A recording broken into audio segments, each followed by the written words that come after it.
Good morning, students. Today we will do part 2 of chapter number 1, that is nationalism in Europe.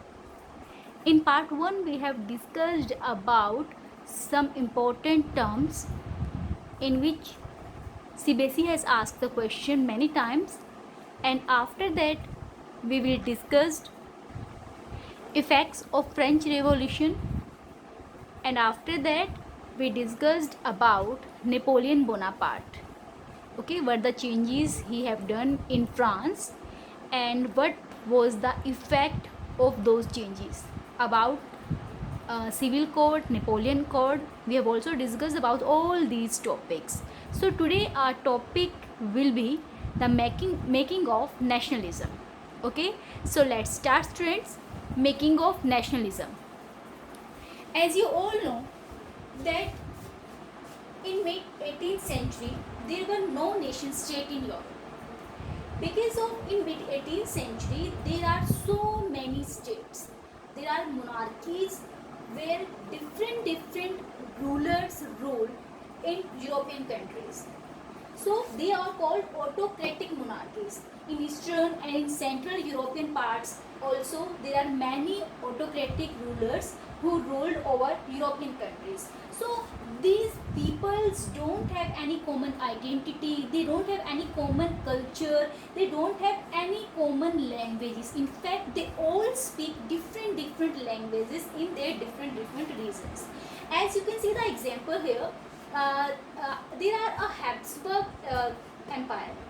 जो Habsburg empire था उसके अंदर बहुत सारे स्टेट्स थे, बहुत सारी कंट्रीज उसमें आती थी, छोटी छोटी जो है बहुत सारी कंट्रीज थी, लाइक ऑस्ट्रियन हंगरी वहाँ पे था, एल्पाइन रीजन वहाँ पे था, सुडेटनलैंड था, ऑस्ट्रिया था एंड बोहेमिया था. सो ये जितनी भी कंट्रीज थी जो हैब्सबर्ग, जस्ट आपको मैं एक एग्जाम्पल दे रही हूँ, बहुत सारी कंट्रीज यहाँ पे थी. तो ये सब कंट्रीज के अंदर जो लोग थे वो डिफरेंट लैंग्वेजेस बोलते थे, उन सब का अपना डिफरेंट कल्चर होता था, उनके बीच में कोई यूनिटी नहीं थी, कोई कॉमन लैंग्वेज नहीं थी और ना ही उनकी कोई भी कॉमन या शेयर्ड हिस्ट्री होती थी. जैसे कि मैंने आपको पहले भी बताया था कि नेशन स्टेट एक्चुअल में क्या होता है, where people have their common identity, their common culture, common languages and their common struggle. Okay, so उसको हम नेशन स्टेट बोलते हैं. बट मिड 18th सेंचुरी में ऐसा कोई भी नेशन स्टेट नहीं था, बिकॉज वहाँ पे हर एक जो कंट्री थी,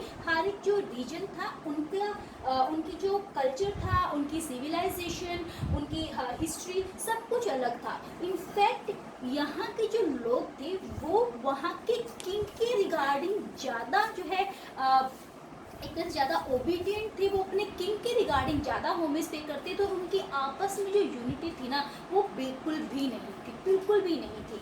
so at that time if we will talk about the European society, तो उस टाइम पे जो यूरोपियन सोसाइटी थी वो मेनली 2 पार्ट्स में डिवाइडेड थी.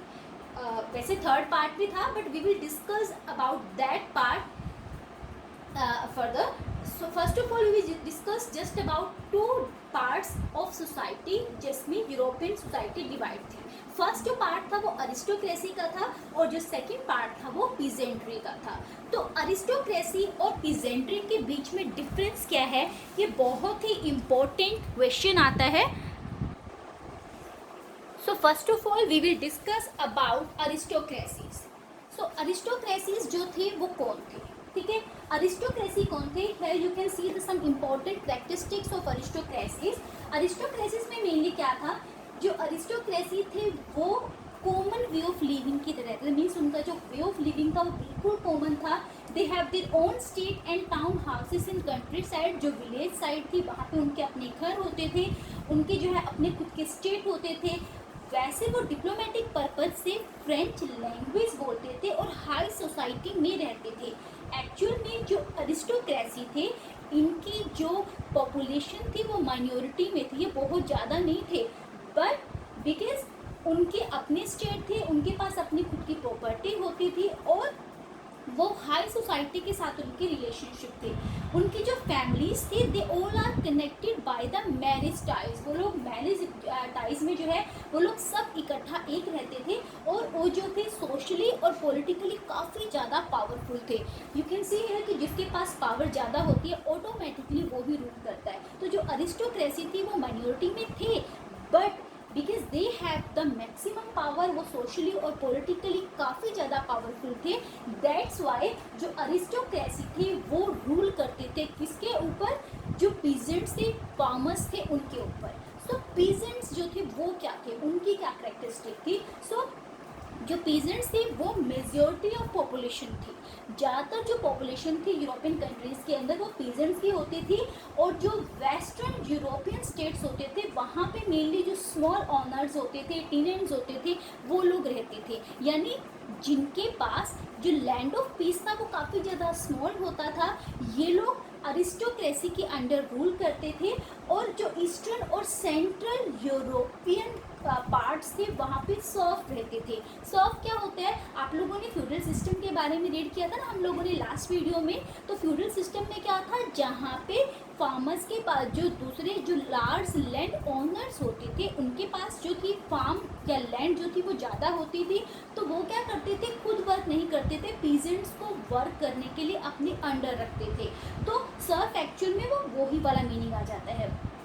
अब ये जो अरिस्टोक्रेसी और पीजेंट्स थी, ठीक है, अरिस्टोक्रेसी के पास पावर ज़्यादा थी, पीजेंट्स के पास पावर जो थी वो काफ़ी कम थी, ठीक है। ये लोग रूल करते थे, ये लोग इनके अंडर काम करते थे।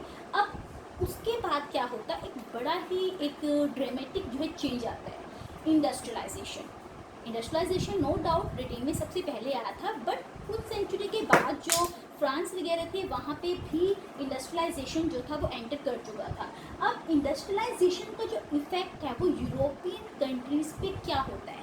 अब देखिए जितना ज़्यादा चेंजेस आएंगे या इंडस्ट्रियलाइजेशन आएगा, फैक्ट्रीज इस्टेब्लिश होना स्टार्ट हुई, इंडस्ट्रीज इस्टेब्लिश होना स्टार्ट हुई, तो न्यू न्यू जो क्लासेस होती है ना वो भी एमर्ज होना स्टार्ट हो जाती हैं। तो यहाँ पे एक न्यू सोशल क्लास एमर्ज हुई, जिसको आप कमर्शियल क्लास भी बोल सकते हैं, इसको आप वर्किंग क्लास भी बोल सकते हैं, and you can also call it middle class. Okay, आप जैसे मर्जी इसको लगा लीजिए, ये तीनों जो है एक ही फॉर्म या सेम मीनिंग है, कमर्शियल क्लास, वर्किंग क्लास और मिडिल क्लास। तो ये जो मिडिल क्लास आप इसको बोलो, जैसे मिडिल क्लास थी तो इनका क्या रोल था, इनकी जो एंट्री थी उससे क्या इफेक्ट हुआ?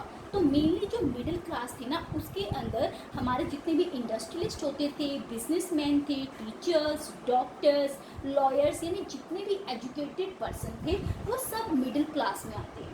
ये क्या थी, किस चीज़ के अगेंस्ट थे? ये अरिस्टोक्रेटिक के पास जो प्रिविलेजेस थी ना ये उसके अगेंस्ट थे। अब ये अरिस्टोक्रेसी के पास प्रिविलेजेस क्या थी? Actually they have the powers bye there birth. उनके पास बाय बर्थ ही पावर होती थी। जो भी अरिस्टोक्रेसी फैमिली में जिसका बर्थ होता था उसको ऑटोमेटिकली उसके पास पावर आ जाती थी।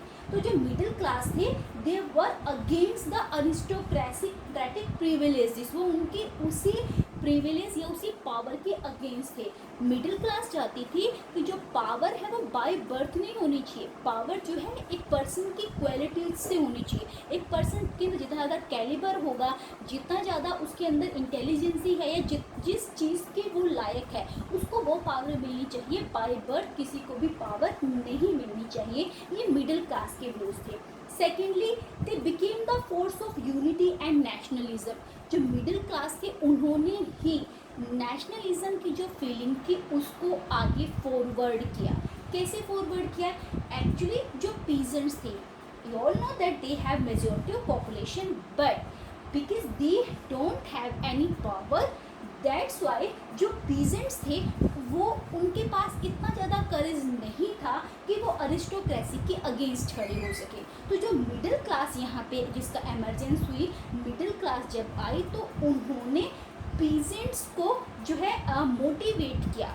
उन्होंने पीजेंट्स को यूनिटी सिखाई, that if we all get united with each other तो हम इन अरिस्टोक्रेसी के रूल को वन डे हम इनको एंड कर देंगे। दैट्स वाई ये जो नेशनलिज्म की जो फीलिंग थी वो मिडिल क्लास की एक तरह से इनिशिएटिव से जो है यूरोपियन पीपल के अंदर, पीजेंट्स के अंदर जो है एमर्ज्ड हुई। सो आगे हम देखेंगे कि ये जो नेशनलिज्म का आइडिया जो था, जो मिडिल क्लास लेके आया, इसके अलावा मिडिल क्लास ने और कौन कौन सी जो चीज़ें थी या कौन कौन से ऐसे आइडियाज़ थे जो मिडिल क्लास जो है यहाँ पे लेके आए। So we will discuss that in our next video.